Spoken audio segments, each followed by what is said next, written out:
हाँ तो फ्रेंड्स, कहते हैं कि कौन कहता है कामयाबी किस्मत तय करती है, इरादे में दम हो तो मंजिलें भी झुका करती है। ठीक है, इसलिए ज़्यादा परेशान होने की ज़रूरत नहीं है, लगातार मेहनत करने की ज़रूरत है। इसी मोटिवेशन के साथ हम लोग रोज़ की तरह आज भी मैथ का सेट नंबर 18 हम लोग करेंगे। ठीक है, जो कि इस क्वेश्चन का PDF जो होगा इसी वीडियो का डिस्क्रिप्शन बॉक्स में दिया हुआ है, वहाँ से आप डाउनलोड कर सकते हैं और इसको बना सकते हैं। ठीक है, चलिए आगे देखते हैं। आइए, आपका स्वागत है फोकस ऑन करियर क्लासेस में। चलिए आज हम लोग मैथ का सेट नंबर 18 का फुल डिस्कशन करेंगे।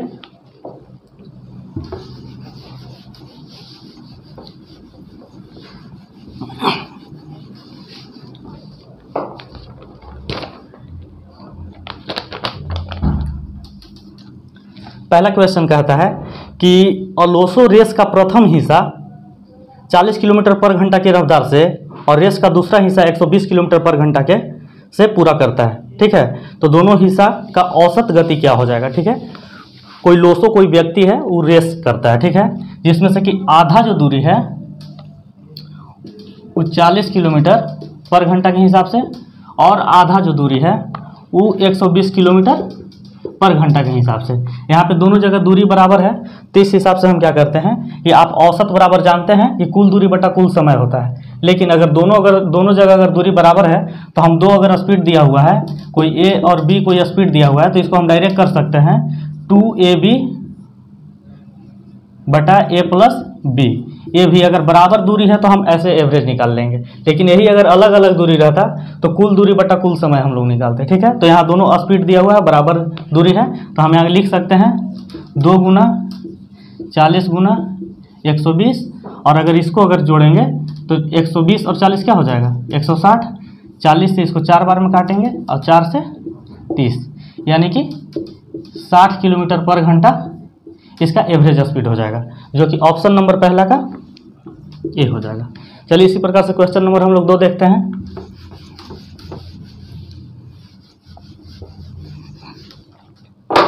हाँ तो क्वेश्चन नंबर 2 देखते हैं हम लोग।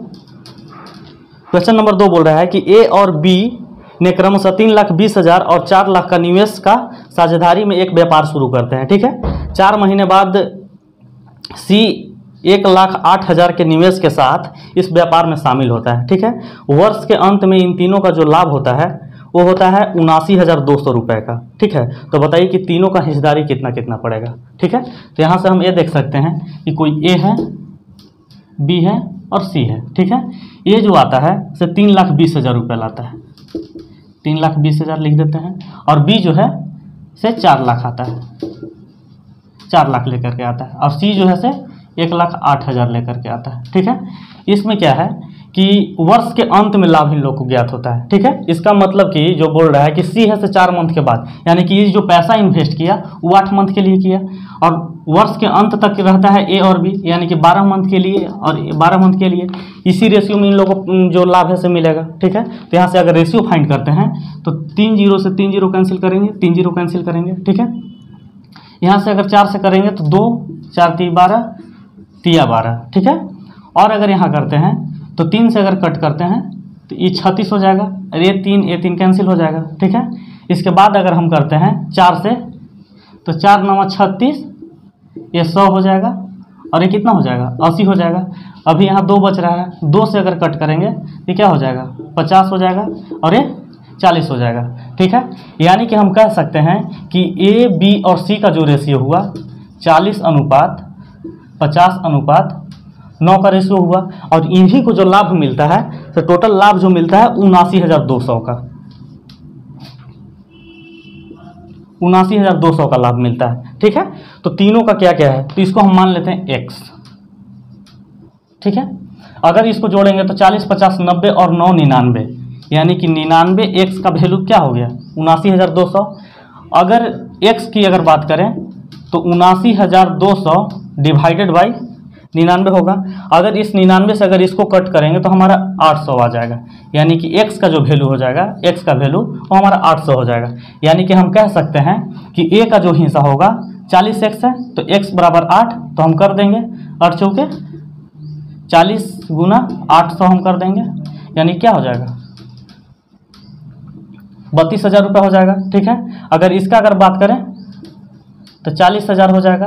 ठीक है, अगर इसका बात बोलें तो 9 अठे 7200 रुपया, यानी कि 32,000, 40,000 और 7200, 7,200 रुपया ये तीनों का मिलेगा, जो कि हमारा ऑप्शन नंबर जो है से बी हो जाएगा। ठीक है, इसी प्रकार से क्वेश्चन नंबर 3 हम लोग देखते हैं।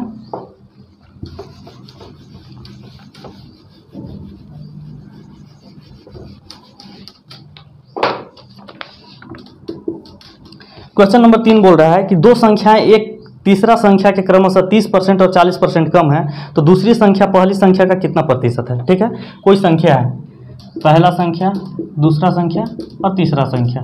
बोल रहा है कि जो पहला और दूसरा संख्या है से तीसरा संख्या से क्रमशः 30% और 40% कम है। तो मान लीजिए कि तीसरा संख्या जो है 100% है। ठीक है, तो ये जो पहला संख्या है वो 30% कम है और दूसरा है से 40% कम है। तो 30% कम होगा तो यानी कितना हो जाएगा, ये हो जाएगा 70 और 40% कम होगा तो ये 60 हो जाएगा। तो बोल रहा है कि जो दूसरा संख्या है पहला संख्या का कितना प्रतिशत है। तो दूसरा संख्या हमारा 60 है और पहला संख्या कितना है 70, इसी का हम परसेंटेज निकाल लेंगे। तो हम ये कह सकते हैं कि 0 से 0 यानी कि 600/7, और 600/7 अगर हम लोग करते हैं तो हमारा जो हो जाएगा 85.5/7%, यही आंसर हो जाएगा, जो कि 3 का ऑप्शन नंबर हमारा सी होगा। चलिए क्वेश्चन नंबर 4 देखते हैं हम लोग।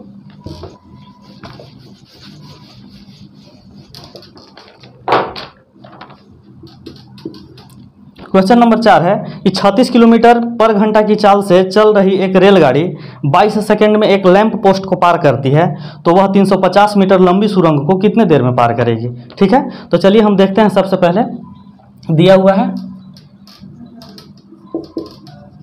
ट्रेन का जो स्पीड दिया हुआ है वो दिया हुआ है 36 किलोमीटर पर घंटा।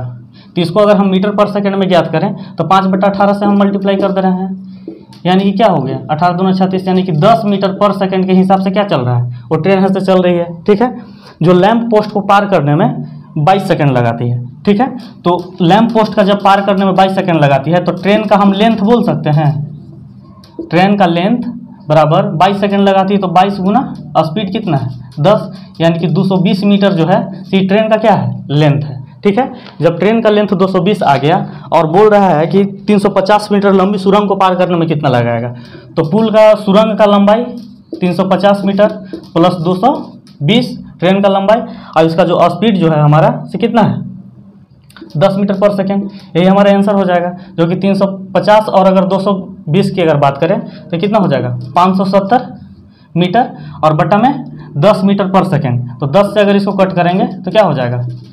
57 सेकेंड में क्या हो जाएगा पार कर जाएगी उस सुरंग को ट्रेन। ठीक है, जो कि हमारा आंसर जो हो जाएगा से डी हो जाएगा।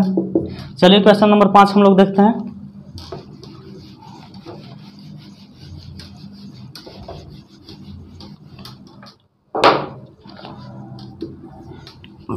पाँच नंबर क्वेश्चन है कि एक निश्चित राशि को 6:5 के अनुपात में 2 भागों में बांटा गया है।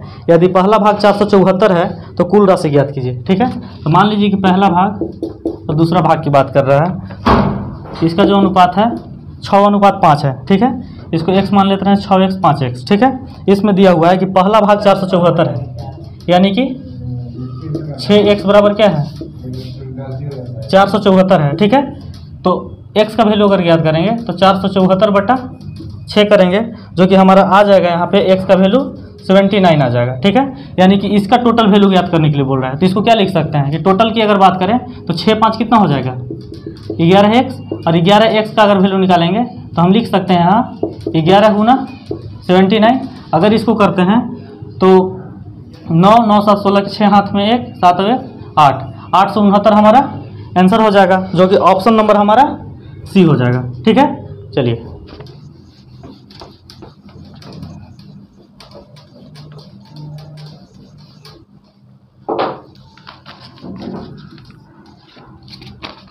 क्वेश्चन नंबर 6 बोलता है कि 7 संख्याओं का औसत 184 है।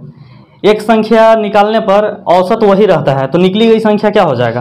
तो जब औसत का बात कर रहा है तो हम ये बोल सकते हैं कि 7 संख्याओं का योग माइनस 6 संख्याओं का 7 संख्याओं का योग माइनस 6 संख्याओं का योग अगर घटा देंगे तो हमारा जो राशि है वो जो निकल जाएगा कि एक ये अल्टरनेटिव जो संख्या था उसका मान निकल जाएगा। तो यहाँ पे 7 संख्या का जो औसत दिया हुआ है तो कितना दिया हुआ है 184। तो 7 संख्या का जो योग हो जाएगा इतना हो जाएगा, ठीक है। अगर इसको अगर करेंगे इसी में से अगर घटा देंगे तो इसका औसत जो है से चेंज नहीं होता है 6 संख्या में, तो 184 यहाँ पे भी लिख देंगे, ठीक है। यानी कि ये दोनों का अगर डिफरेंस की बात करें तो 184 हम लोग कॉमन ले लेते हैं, ठीक है। तो 7 - 6 यानी कि क्या हो जाएगा 184 × 1, यानी कि जो संख्या हुआ तो क्या हो जाएगा 184। और जब इस टाइप का अगर क्वेश्चन अगर एग्जाम में पूछता है कि 7 संख्या हो चाहे किसी कितना भी संख्या का, अगर औसत में अगर कोई फर्क नहीं पड़ रहा है और संख्या को निकाला जा रहा है, यानी कि उसी संख्या को सिर्फ निकाला जा रहा है, तो यहाँ से कह सकते हैं कि 7 संख्याओं का औसत 184 है।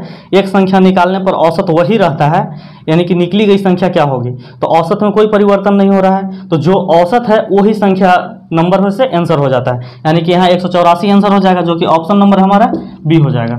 चलिए क्वेश्चन नंबर 7 देखते हैं।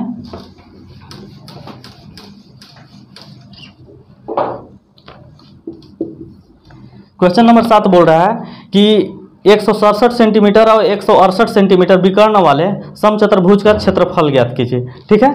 तो हम यहाँ से करते हैं, मान लीजिए कि समचतुर्भुज है, कोई एक चतुर्भुज है जिसका जो विकर्ण दिया हुआ है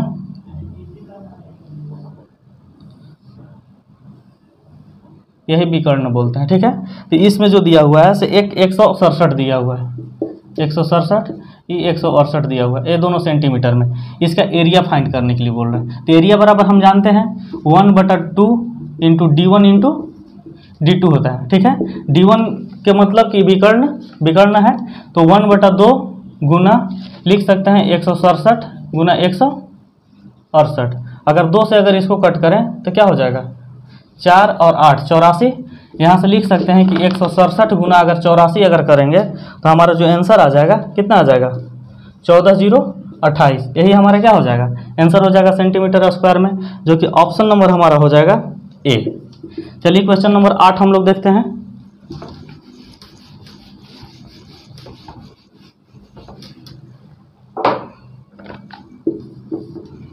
क्वेश्चन नंबर 8 बोल रहा है कि sec theta plus tan theta is equal to 2.5 है, तो sec theta minus tan theta बराबर क्या हो जाएगा, ठीक है।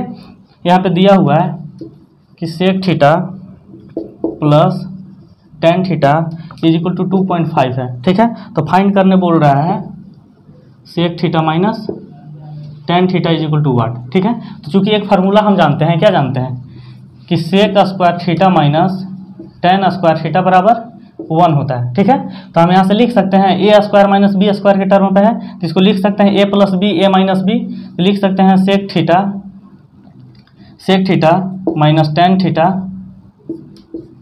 और sec theta plus tan theta is equal to क्या हो जाएगा 1। अब यहाँ हमारा वैल्यू दिया हुआ है sec theta plus tan theta का जो वैल्यू दिया हुआ है 2.5 दिया हुआ है, ठीक है 2.5। और यहाँ पे क्या है sec theta minus tan theta, ठीक है। और यहाँ पे हमारा 1 हो जाएगा। तो हम ये कह सकते हैं कि sec theta minus tan theta into 2.5 is equal to 1 है। तो ये टर्म को अगर यहाँ से अगर इधर ले जाते हैं तो यहाँ पर मल्टीप्लाई है, तो यहाँ पे क्या हो जाएगा डिवाइड में चल जाएगा।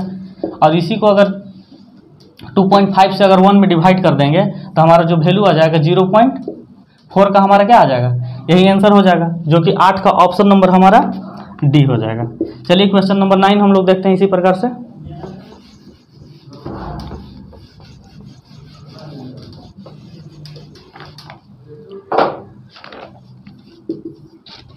क्वेश्चन नंबर 9 है कि ए बी और सी किसी काम को 10 दिन में कर सकते हैं, बी और सी इसी कार्य को 15 दिन में कर सकते हैं, ठीक है। तो ये अकेला उस कार्य को कितना दिन में करेगा, ठीक है।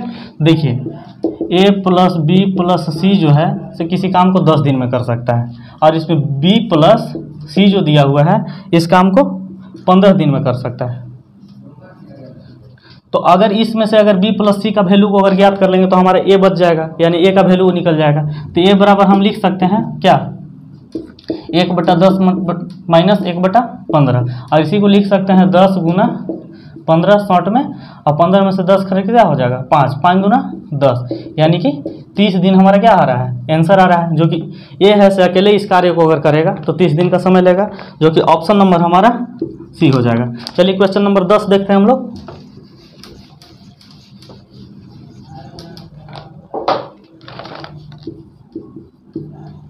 क्वेश्चन नंबर 10 है, एक सिंप्लीफिकेशन का क्वेश्चन है, देखते हैं। रूट अंडर 256 इंटू करनी में 4 है यहाँ पे और यहाँ 81 है गुना रूट अंडर और फिर एक रूट अंडर लगा हुआ है, यानी कि 3 जो यहाँ दिया हुआ है, यहाँ 64 दिया हुआ है। इसी का हमको वैल्यू फाइंड करना है, ठीक है। अगर यहाँ से अगर बात करें तो एक जब करनी में 3 रहता है, यानी कि इसको 3 फैक्टर में तोड़ना है, ठीक है। यानी कि इसको 4 गुना 4 गुना 4 लिख देंगे, ठीक है। यहाँ पे ध्यान दीजिएगा, इसको 4 बार में तोड़ने के लिए बोल रहा है, ठीक है। तो इसको क्या लिख देंगे, 3 गुना 3 गुना 3 गुना 3, 3 3 9 9 81 लिख देंगे, ठीक है। अगर यहाँ से अगर बात करें तो ये पूरे 3 टर्म में एक टर्म बाहर निकलेगा इसके अंदर, ठीक है। तो यहाँ पर क्या बच जाएगा, इसके सामने में हमारा बच जाएगा क्या, रूट अंडर 4 बचेगा। अब अगर यहाँ की बात करें तो यहाँ रूट से बाहर 81 को अगर करते हैं तो 4 टर्म में तोड़ेंगे, यानी कि यहाँ इसके जगह पर टोटल मेरा क्या आ जाएगा, यहाँ 3 आ जाएगा, ठीक है। ध्यान दीजिएगा, अगर यहाँ की अगर बात करें तो यहाँ पे क्या आ जाएगा, 256 का अगर रूट करेंगे तो 16 और पहले से रूट लगा हुआ है तो यहाँ पर हो जाएगा इतना, ठीक है। अगर इसको अगर रूट से बाहर निकालेंगे तो 4 हो जाएगा, इसको 3 यहाँ और इसको अगर रूट करेंगे तो हमारा क्या हो जाएगा 2, और अगर इसी को अगर मल्टीप्लाई करेंगे तो 4 3 12 दूना 24 हमारा क्या हो जाएगा, यही आंसर हो जाएगा, ठीक है। एग्जाम में अगर इसे बोर्ड मास जैसा अगर पूरा अगर आप सोल्व करते जाइएगा तो पता चलेगा बहुत ज़्यादा दूर लगेगा, इसलिए एग्जाम में बस जहाँ पे मिलता है बस उसी अगर छोटा छोटा करके सोल्व कर लेना है, आंसर लिख लेना है, जो कि 10 का ऑप्शन नंबर हमारा हो जाएगा सी, ठीक है। चलिए क्वेश्चन नंबर 11 देखते हैं।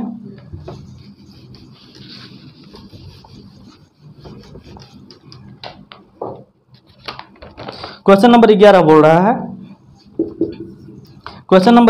रहा है कि दो संख्याओं का अंतर उसके योग का 45% है, तो बड़ी संख्या का छोटी संख्या से अनुपात क्या हो जाएगा, ठीक है। मान लीजिए कि कोई 2 संख्या है, तो 2 संख्या का जो योग है, 2 संख्याओं का अंतर है, यानी कि a और b 2 संख्या है, यानी कि 2 संख्या का जो अंतर जो दिया हुआ है, तो दोनों संख्या का योग का यानी कि a प्लस b का 45% है, तो 45% है तो 45/100 लिख देंगे, ठीक है।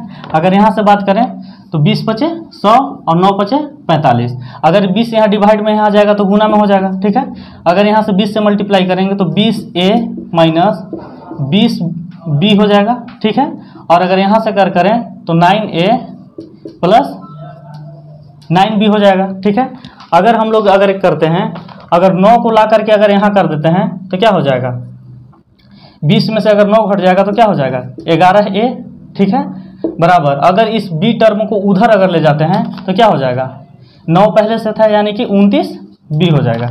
यहाँ से बोल सकते हैं कि b यहाँ गुना में है तो यहाँ पे भागा में ले आइए, तो लिख सकते हैं कि a/b, यहाँ कितना बचा 29, और 11 यहाँ मल्टीप्लाई में है तो यहाँ ले जाइए डिवाइड में, यानी कि a/b यानी कि a/b का a/b का जो हमारा वैल्यू आ गया सो 29:11 आ गया, यही हमारा क्या हो जाएगा आंसर आ जाएगा, जो कि ऑप्शन नंबर हमारा सी हो जाएगा। चलिए क्वेश्चन नंबर 12 देखते हैं।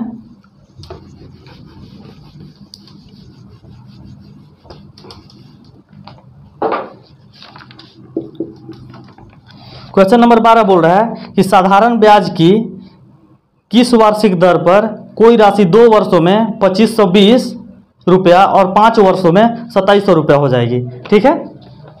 तो चलिए यहाँ पे दिया हुआ है 5 वर्ष का, 5 वर्ष में जो राशि है वो हो जाता है 2700 रुपया, 2700 रुपया, और जो बोल रहा है कि 2 वर्ष में हो जा रहा है 2520 रुपया, यानी कि अगर 5 में से अगर 2 घटा देंगे, ये दोनों को अगर घटा देंगे तो हमारा जो वैल्यू आ जाएगा तो 3 वर्ष का ब्याज आ जाएगा, 3 वर्ष का ब्याज आ जाएगा। तो इसमें से अगर इसको अगर घटाएंगे तो हमारा क्या आ जाएगा 180, तो 3 वर्ष का ब्याज 180 है, तो 1 वर्ष का ब्याज क्या हो जाएगा, 1 वर्ष का ब्याज 3 से इसमें भाग दे देंगे तो 1 वर्ष का ब्याज हमारा 60 हो जाएगा, ठीक है। अगर 1 वर्ष का ब्याज 60 है तो यही 2 वर्ष का जो राशि है 2520, इसी में अगर 2 वर्ष का ब्याज को अगर घटा दें तो हमारा मूलधन नहीं ज्ञात हो जाएगा, क्योंकि 2 वर्ष का यहाँ पे क्या है मिश्रधन दिया हुआ है, तो 2 वर्ष का हम सिंपल सी बात है कि हम ब्याज ज्ञात कर लेंगे, तो 1 साल का ब्याज 60 है तो 2 वर्ष का कितना हो जाएगा 120 हो जाएगा। अब यही अगर 2520 में से अगर 120 घटा देंगे तो हमारा मूलधन हो जाएगा, तो हम लिख सकते हैं क्या, मूलधन बराबर 2520 माइनस 120 यानी कि मूलधन जो हमारा क्या हो जाएगा 2400 रुपया हो जाएगा, ठीक है। और 2400 रुपया जब मूलधन हो जाएगा तो एक वर्ष में ब्याज कितना लग रहा है 60 रुपया, तो इसी का तो परसेंटेज ज्ञात करना है। तो हम यहाँ लिख सकते हैं कि 60 बटा 2400 गुना 100, इसी को निकाल लेंगे, ठीक है।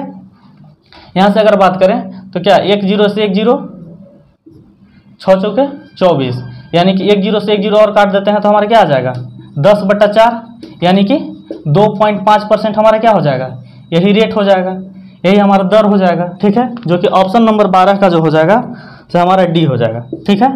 चलिए क्वेश्चन नंबर हम लोग 13 देखते हैं।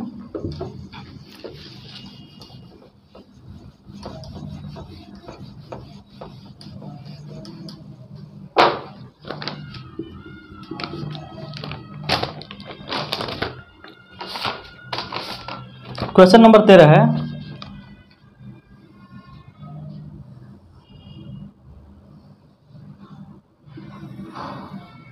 ठीक है। दिया हुआ है P Q R S और दिया हुआ है T और U है, ठीक है। क्वेश्चन में एक चीज कह रहा है कि TU समानांतर PS है, TU समानांतर PS है, ठीक है। और बोल रहा है कि बिंदु Q और R जो है से PS पर है, बिंदु Q और R है से PS पर है, तो PS पे यहाँ पे हम दे दिए हैं, ठीक है। बोल रहा है कि एंगल आर क्यू टी बराबर x माइनस 66 है, तो आर क्यू टी यानी कि आर क्यू टी जो है से क्या है x माइनस 66 है, 66 डिग्री है, ठीक है। और बोल रहा है कि एंगल पी क्यू टी जो है तो हमारा क्या है x दिया हुआ है, ये सब जो बोल रहे हैं ये दिया हुआ है क्वेश्चन में, ठीक है। क्वेश्चन देखिएगा तो वहाँ पर पता चल जाएगा आप लोग को। एंगल टी यू आर जो है x प्लस 33 है, ठीक है। तो एंगल टी यू आर ये जो है तो कितना है x प्लस 33 है, ठीक है। तो ज्ञात करने के लिए बोल रहा है कि एंगल यू आर एस क्या हो जाएगा, यू आर एस यानी कि ए एंगल क्या हो जाएगा।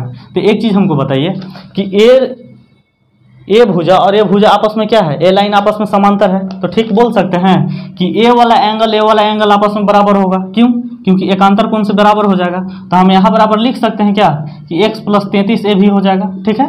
x प्लस 33 ए भी हो जाएगा। तो हम बोल सकते हैं कि एक लाइन पर ये दो ठो एंगल बना हुआ है, तो एक लाइन पर बने कोणों का योग कितना होता है 180 होता है, यानी कि बोल सकते हैं कि x plus x minus 66 is equal to 180 हो जाएगा, ठीक है। जब यहाँ से 180 हो जाएगा तो हम जोड़ेंगे तो क्या हो जाएगा 2x बराबर 66 उधर अगर जाएगा तो हमारा हो जाएगा क्या 66 अगर 180 में जोड़ देंगे तो 246 हो जाएगा, यानी कि x का जो वैल्यू हमारा आ जाएगा से x का वैल्यू क्या आ जाएगा 123 आ जाएगा। और जब x का वैल्यू 23 आ जाएगा 123 आ जाएगा तो x प्लस 33 का वैल्यू हमको निकालना है, तो ठीक है। तो 123 प्लस 33, ठीक है। इसी को अगर हम लोग करेंगे तो कितना आ जाएगा 156 डिग्री हमारा क्या आ जाएगा आंसर आ जाएगा, यानी कि ये जो एंगल होगा 156 डिग्री का होगा, ठीक है। जो कि 13 का ऑप्शन नंबर हमारा सी हो जाएगा। चलिए क्वेश्चन नंबर हम लोग 14 देखते हैं।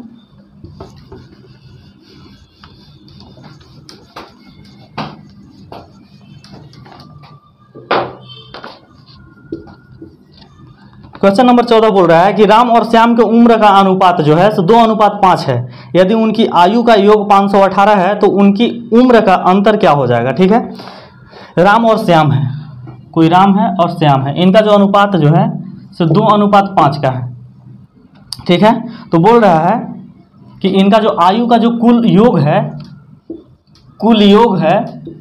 वो जो है 518 है। तो बोल सकते हैं कि 2x और 5x यानी 7x का जो वैल्यू दिया हुआ है 518 दिया हुआ है, ठीक है। तो x का वैल्यू हम निकालेंगे तो 518 बटा अगर 7 करेंगे तो हमारा क्या आ जाएगा 74x का वैल्यू आ जाएगा। अब बोल रहा है कि जब इन लोग का योग जब इतना था तो इन लोग का अंतर क्या हो जाएगा, तो ये दोनों का अगर अंतर करेंगे तो 5x माइनस अगर 2x करेंगे तो हमारा क्या आ जाएगा 3x, और यही 3x का हमको क्या करना है वैल्यू ज्ञात कर लेना है। तो लिखेंगे 3 गुना x का वैल्यू 74, अगर इसी को अगर मल्टीप्लाई करेंगे तो हमारा क्या आ जाएगा 222 हमारा आंसर हो जाएगा, ठीक है। 222 वर्ष का इन लोग दोनों का एज में अंतर हो जाएगा, ठीक है। जो कि ऑप्शन नंबर हमारा 14 का ये हो जाएगा। चलिए क्वेश्चन नंबर 15 देखते हैं।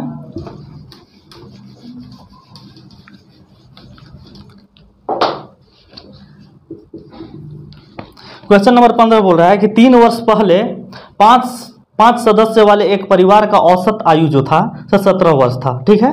तत्पश्चात एक बच्चे का जन्म होता है, उसके उपरांत उसके परिवार का जो औसत आयु है उसमें कोई परिवर्तन नहीं होता है, उतना ही का उतना ही रह जाता है। तो बताना है कि बच्चे का वर्तमान आयु क्या है, ठीक है। तो मान लीजिए कि यहाँ पे हम प्रेजेंट में हैं, ठीक है। यहाँ से अगर 3 वर्ष अगर पहले चल जाते हैं, 3 वर्ष पहले की अगर बात करता है तो 5 सदस्य का जो औसत है, यानी कि हम बोल सकते हैं कि 5 सदस्य का कुल उम्र की बात करें तो औसत गुना सदस्य हो जाएगा। तो औसत हमारा 17 है, तो 17 गुना 5 कर देंगे तो क्या हो जाएगा 85, ठीक है। अगर इन्हीं लोग को अगर वर्तमान में लाते हैं तो पांचों सदस्य पर क्या 3-3 वर्ष बढ़ जाएगा, ठीक है। और 3-3 वर्ष जब बढ़ जाएगा तो एक बच्चा जब जन्म लेता है तो उसके वजह से इन लोग का जो औसत है उसमें कोई परिवर्तन नहीं होता है। तो हम लिख सकते हैं ये वर्तमान में अगर लाते हैं तो ये 85 तो रहेगा ही, लेकिन 85 के साथ पांचों में 3-3 वर्ष का क्या हुआ होगा, बढ़ोतरी हुआ होगा, यानी कि 15 बढ़ा होगा। और ये जो बच्चा आया, ये एक बच्चा आ गया, ठीक है। ये जब बच्चा आ गया तो इन लोग का जो औसत आयु है उतना ही का उतना ही, यानी कि 17 का 17 ही रह गया। तो अब बताना है कि ये जो बच्चा है वो बच्चा को हम 1 से डोनेट कर रहे हैं, यानी कि बच्चा का उम्र क्या हो जाएगा, ठीक है। तो ये जो कुल जो औसत जो है, ये कुल औसत जो है तो पहले से तो 5 थे, एक बच्चा आ गया यानी कि 6 आ गया, ठीक है। 6 लोग का औसत दिया हुआ है। तो हम यहाँ से लिख सकते हैं कि 85 और 15 कितना हो जाएगा 100 हो जाएगा, ठीक है। 100 + x = 17 गुना अगर 6 अगर हम लोग करते हैं तो कितना हो जाएगा 102 हो जाएगा, ठीक है। यानी कि x का जो वैल्यू हो जाएगा से 102 माइनस अगर 100 करेंगे तो हमारा 2 वर्ष क्या हो जाएगा, वो बच्चा का जो वर्तमान आयु है अभी 2 वर्ष है, 2 वर्ष का बच्चा है, ठीक है। जो कि हमारा 15 का ऑप्शन नंबर हमारा बी हो जाएगा, ठीक है, 2 वर्ष, ठीक है। चलिए इसी प्रकार से क्वेश्चन नंबर हम लोग 16 देखते हैं।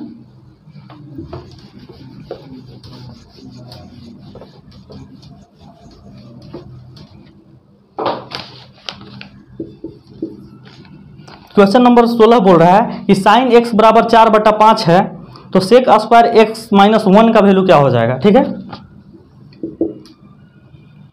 साइन x = 4/5 है तो बोल रहा है कि सेक स्क्वायर x - 1 का वैल्यू क्या हो जाएगा।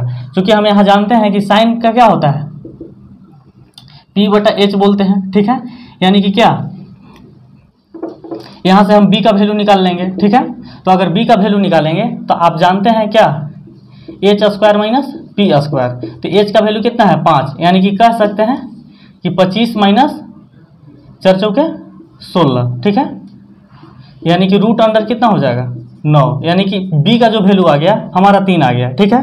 जो कि सेक थीटा बराबर हम क्या लिख सकते हैं, सेक बराबर हम लिख सकते हैं यहाँ की अगर बात करें तो यहाँ की अगर हम करते हैं तो इसको लिख देते हैं h/b, इसी का स्क्वायर -1, ठीक है। तो h का जो वैल्यू है से क्या होता है 5 है और b का जो वैल्यू आया से 3 आया, और इसी को अगर स्क्वायर करके अगर यहाँ 1 घटा देते हैं तो 5 × 5 = 25 और 9 - 1, यानी कि 25 में से क्या हो जाएगा 9 घटा देंगे तो क्या हो जाएगा 16/9 हमारा क्या हो जाएगा, इस टर्म का आंसर हो जाएगा, जो कि ऑप्शन नंबर हमारा डी हो जाएगा। चलिए क्वेश्चन नंबर 17 हम लोग देखते हैं।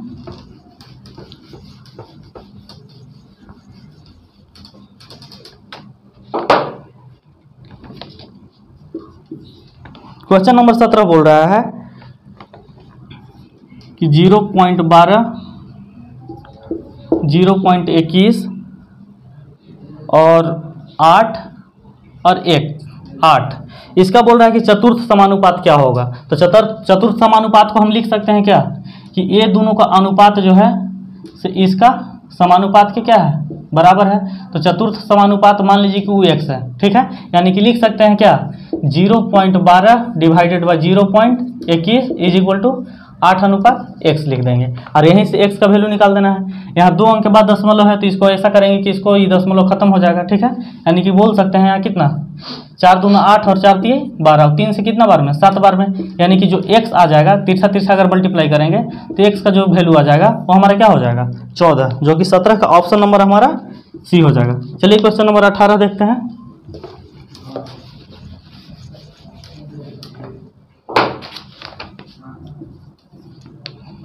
क्वेश्चन नंबर 18 बोल रहा है कि sec theta plus tan theta is equal to x है, तो टेन थीटा का मान ज्ञात कीजिए। ठीक है, sec theta plus tan theta is equal to x, tan theta बराबर वाट। ठीक है, तो इस टाइप का जब क्वेश्चन है तो हम इसको क्या करेंगे कि सबसे पहली बात इसको करते हैं हम लोग कि इसमें दोनों टर्म में sec theta minus tan theta से मल्टीप्लाई करते हैं। ठीक है, तो हम लिख सकते हैं यहाँ sec theta minus tan theta multiply by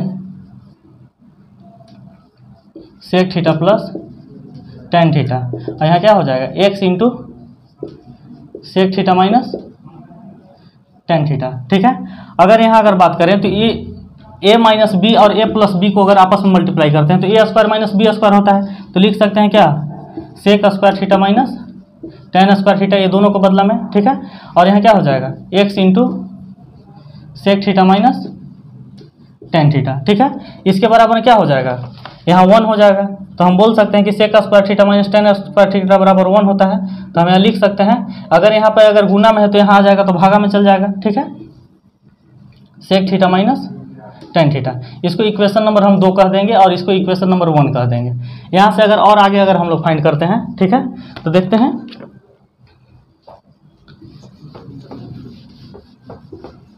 यहाँ पे मिटा रहे हैं थोड़ा सा। ठीक है, इक्वेशन नंबर जो 1 था इसमें से हम 2 को घटाते हैं। ठीक है, यानी कि लिख सकते हैं कि sec theta plus tan theta is equal to x, और जो इक्वेशन 2 है से लिख सकते हैं sec theta minus tan theta is equal to 1/x है। इसको में से इसको घटाएंगे तो घटाने पर साइन क्या होता है, चेंज होता है, तो माइनस हो जाएगा, ये प्लस हो जाएगा, ये माइनस हो जाएगा, तो सेक थीटा कैंसिल हो जाएगा। यहाँ लिख सकते हैं टू टेन थीटा या कि एक्स, चलिए एक्स को हम भूल गए, चलिए टेन थीटा ही लिख देते हैं, कोई बात नहीं है, उसको बाद में एक्स मान लीजिएगा। टू टेन थीटा बराबर क्या लिख सकते हैं, एक्स माइनस 1/x लिख सकते हैं। ठीक है, तो टू टेन थीटा बराबर एक्स स्क्वायर माइनस 1/x, और ये जो 2 है से यहाँ मल्टीप्लाई में, तो यहाँ आएगा तो क्या हो जाएगा डिवाइड में, यानी कि टेन थीटा बराबर जो फाइनल आ गया से एक्स स्क्वायर माइनस 1/2x, यही हमारा क्या हो जाएगा आंसर हो जाएगा, जो कि 18 का ऑप्शन नंबर हमारा डी हो जाएगा। चलिए क्वेश्चन नंबर 19 देखते हैं, आज का सेकेंड लास्ट क्वेश्चन है।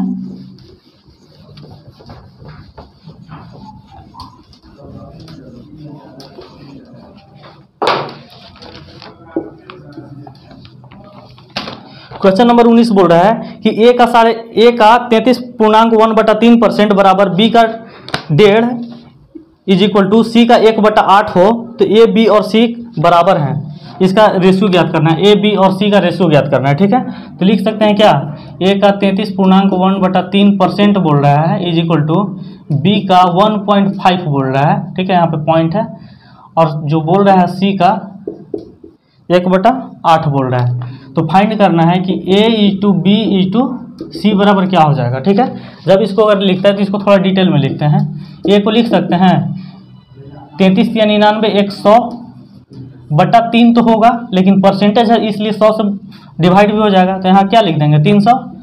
बी का हम लिख सकते हैं 15/10, और सी को लिख सकते हैं 1/8 इंटू सी। ठीक है, अगर यहाँ से अगर कट करें तो 2 जीरो कैंसिल हो जाएगा, यानी कि a इंटू 1/3, अब इसको करेंगे तो 5 3 15 5 दूना 10, यानी कि b इंटू 3/2 और c इंटू 1/8। अगर इस टाइप का अगर क्वेश्चन रहता है और बराबर में दिया हुआ है, अगर इसका अगर रेशियो निकालना रहता है तो बस इसके साथ में जो मल्टीप्लाई जो हुआ रहता है उस संख्या को हम उलट करके लिख देते हैं। ठीक है, तो यहाँ पे हम लिखेंगे कि a ratio b ratio c का जो अनुपात आ जाएगा तो हमारा 3/1 अनुपात, इसका हो जाएगा 2/3 और इसका हो जाएगा क्या हो जाएगा 8/1। चूँकि ये अभी भी फ्रैक्शन में है इसलिए नीचे से ऊपर में इसमें कौन सी इस संख्या से गुना कर दें कि ऐसे हमारा पूर्ण संख्या में आ जाए। ठीक है, तो यहाँ पर 3 दिख रहा है तो 3 से हम मल्टीप्लाई कर देंगे सब में, तो हमारा क्या आ जाएगा यहाँ 3 3 9 आ जाएगा, अभी 3 से 3 कैंसिल हो जाएगा, यानी 2 आ जाएगा, और 8 3 क्या आ जाएगा 24, जो कि ए बी और सी का जो अनुपात हो जाएगा 9:2:24। ठीक है, जो कि हमारा 19 का ऑप्शन नंबर हमारा सी हो जाएगा। चलिए क्वेश्चन नंबर 20 देखते हैं।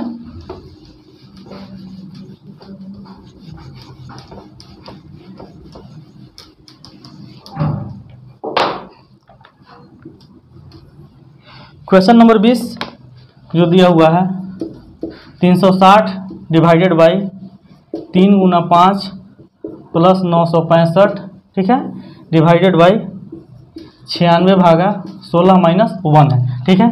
चलिए इसको शॉर्ट में हम लोग जल्दी से करते हैं। अगर 3 से अगर इसको अगर कर दें, सबसे पहला भाग का काम किया जाता है, बोर्ड मास आपको बताया था पहले, तो इसको हम सबसे पहले 3 से कर दें तो यहाँ क्या हो जाएगा 120।